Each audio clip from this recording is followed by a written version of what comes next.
It seems to some extent the information technology revolution has bypassed the M.T.A., but my sense from you is that that's actually an area of great importance to you. Could you tell me what your agenda is? When I came here, the M.T.A. people said the M.T.A. doesn't do technology.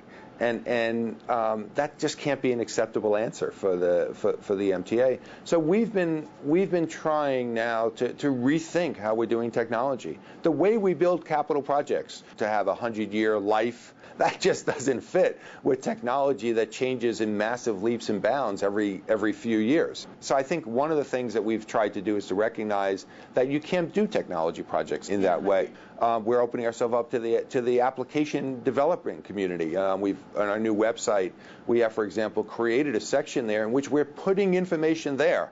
We're not protecting it, we're putting information out there, and if people want to access that information and develop apps for their BlackBerries and iPhones and iPads and whatever other devices I don't know about or can't think about, that's great, and we're happy if they're doing that. And I think that our ability to be able to do that and connect into the way that people want to be able to do things today is our opportunity. It would not have been possible, both because technology hadn't progressed, but it would not have been possible if you didn't have the foundation. You do have the foundation. Now you can do these other things. Focus on these fringe effects.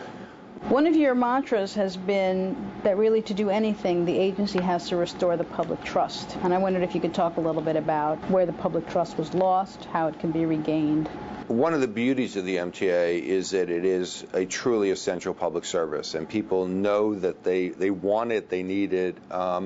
They do question whether or not the M.T.A. is meeting all their needs, using all of the money well that it receives. And I think those are fair questions. One of the things that I had to think about when we began to have the financial crisis that the M.T.A. had was, would I be able to look at people all across the state, the public, elected officials, whomever across the state, and say that the M.T.A.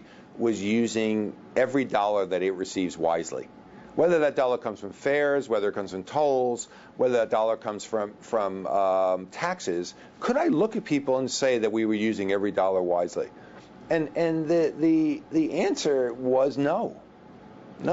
And it seemed to me that unless you can answer that question yes, you can't rebuild your public trust. You can't rebuild the credibility that you have with the public.